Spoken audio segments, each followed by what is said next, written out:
ำนั้นแหละเอาแห้งเดี๋ยวผลเมื่อคืนนี้เนาะ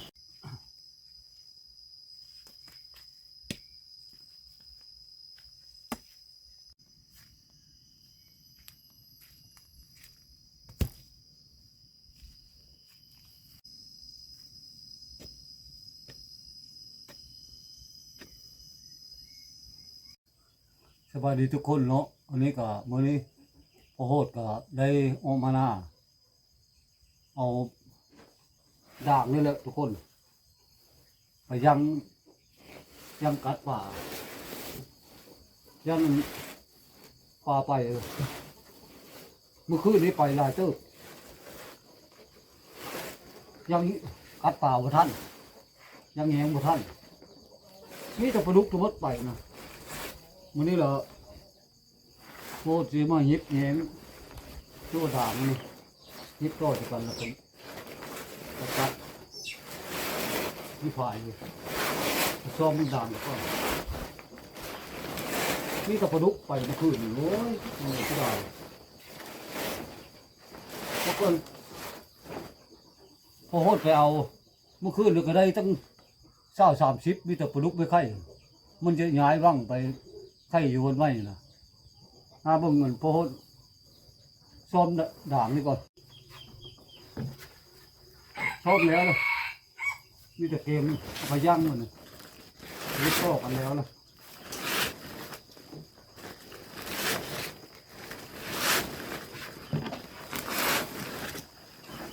หายกัดบุทันบุครึ่งนะ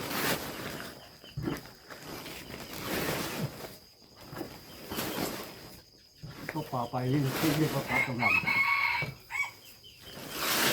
ทำนั้นแหละเอาแห้งเดี๋ยวผลเมื่อคืนนี้เนาะเป็นน้ำไหลหุ้งเลยฮะทุกโถทุกโบนน้ำหน้าก็ลุ้นลุ้นไส้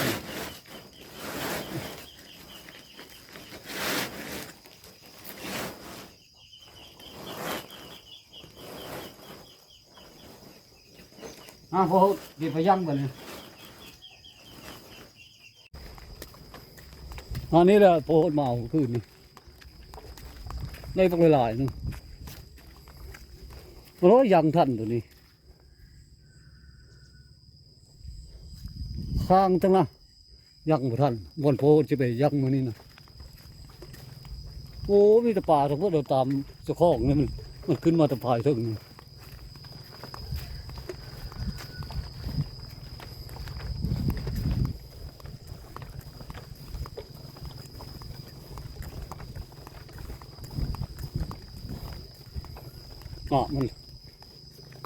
มันท่ออยู่ดูป่านี่ตะปาตะมดมันจะลัดไปเส้นหนองตัวนั้นน่ะนี่ตะปลุกไม่ค่อย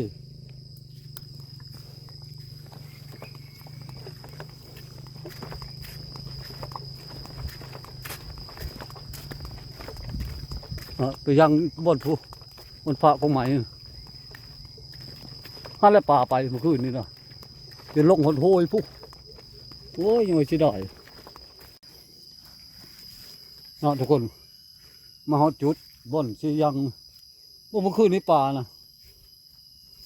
มันโละนะโละตามเงี้ยนี่ปลาดุกมันบืนขึ้นได้มันบืนเกาะเงี้ยมันเกาะขึ้นลูกผู้พอก็ได้อยู่ก้นโถพวกบักหลายๆมื้อนี้แหละพ่อที่เอาแยงตัวนี้มาย่างหมางพวกเก่าเนี่ยก็ขอมันบ่เห็นมิแต่เห็นแต่ปลาดุกไม่ไข่บุกลูกเสียจนเริ่มจนตะมืดมันโลด่างมึงโพดยังก่อน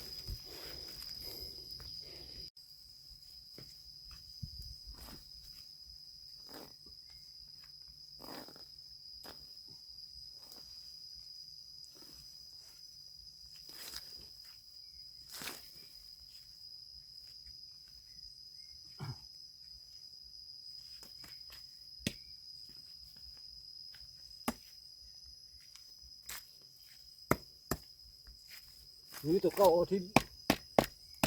โดะละเก้านะตั้มซ้ำนี้ก็บุญก็ได้ปลาดุก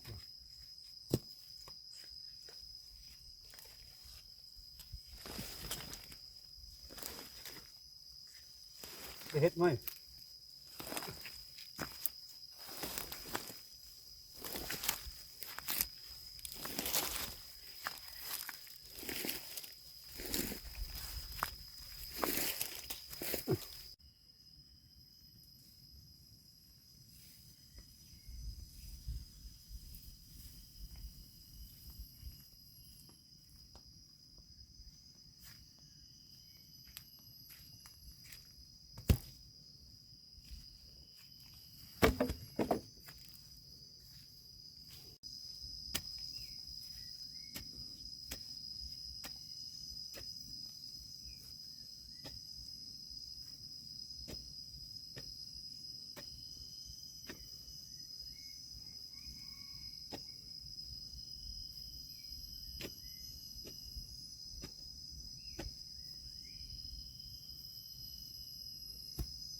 ฝังรักแล้วเลยพุทธข้อมัน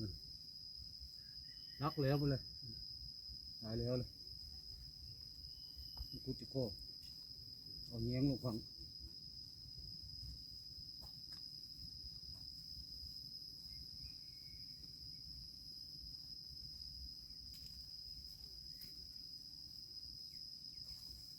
มันบุคุดเลยโอ้ยป่ามันดน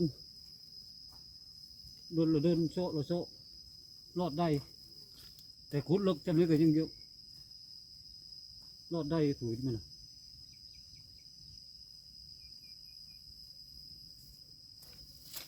ตายมันไปเมื่อคืนนี่นะ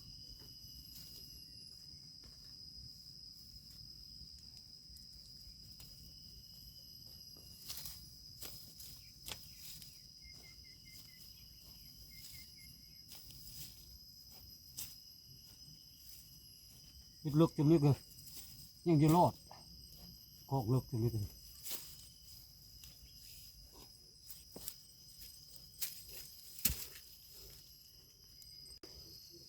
เดี๋ยวทุกคนคุดแล้วโหใหญ่แล้วเลยคุดจะคล้องเนี่ยคุดลึกจำนี้ก็ยังจะรอดเป็นบทตีแยงเนี่ยติ่งตีเอาแยงตีแยงลงโอ้มีแต่เอาแยงนี่ลงมาเลยแยงนี่ลงยังเอาโป๊ะน้ำก็ฮ้อนกันนะฮ้อนเลย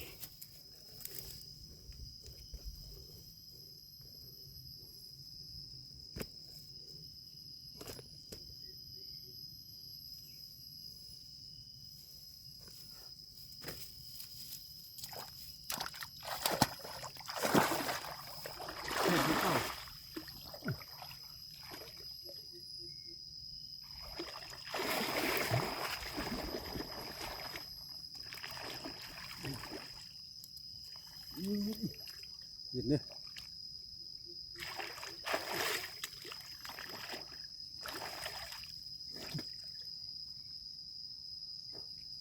ลึกแล้วผ่ายเลย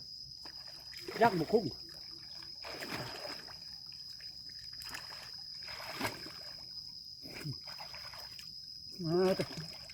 ฮ้อน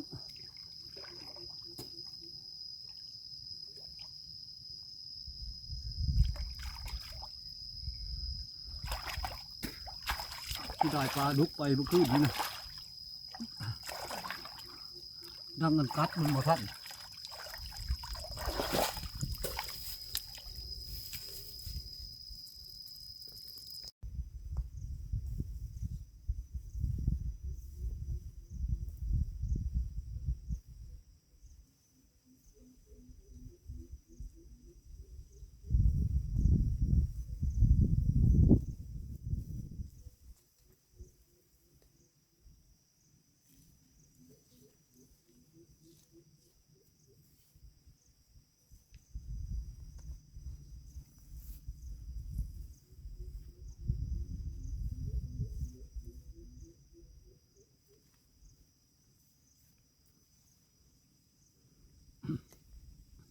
ผมเลิกจำนี้ก็ยังโดนเลยโซะไปโซะมาโซะไปโซะมา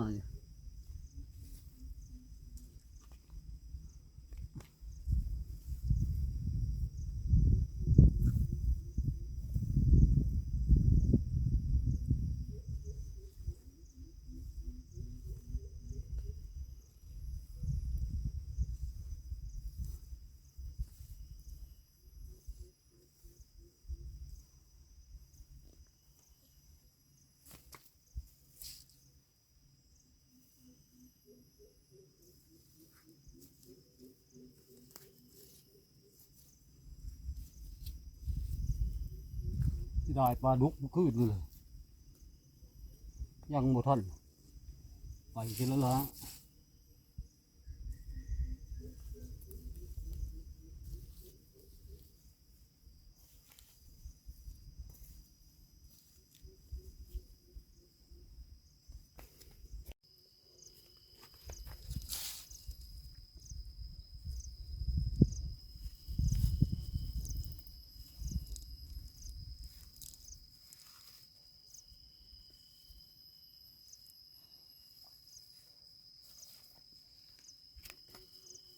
อันนี้จะตกแล้ว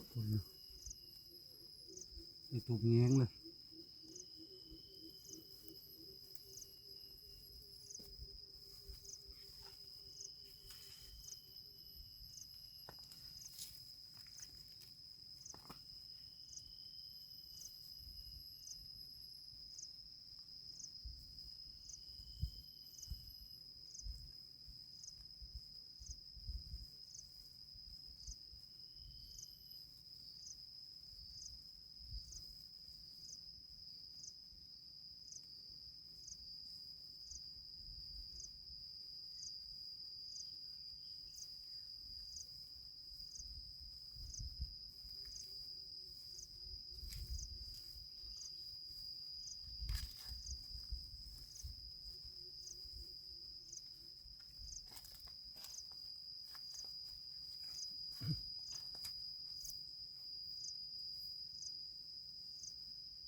บุถึงจนได้โตบ่ย่านบ่เนี่ยคนตกกับบ่ย่าน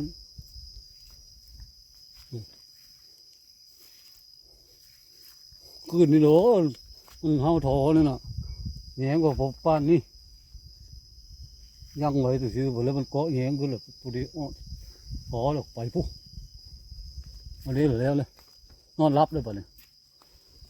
เดี๋ยวไป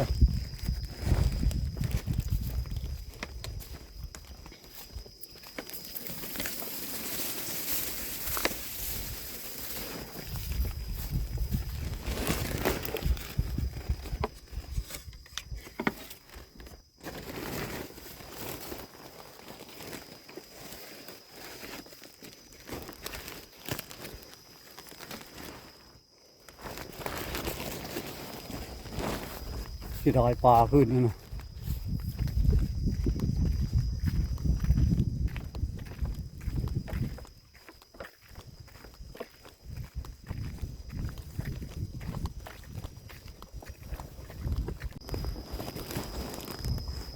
น้ำยังไม่เต็มก็มันเต็มเหลือแล้วไหลลอยๆไปเลยขึ้นนี่นะเอาโบเพเอาแล้วฝนเอิญไว้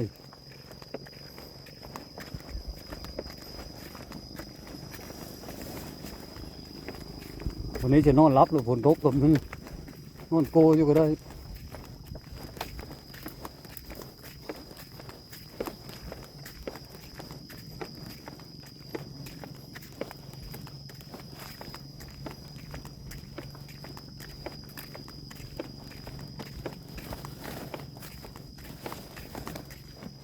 มีแต่ท่ามายามตัวนี้แหละ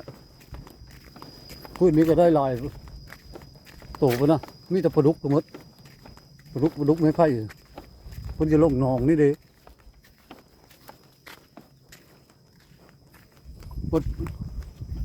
น้ำซอสวันนี้แห้งมันชิทึเลยทุกคนเลยเป็นคักเต็มเลยคนจะมาหนองนี่หนองมันโปรดปลานี่นะ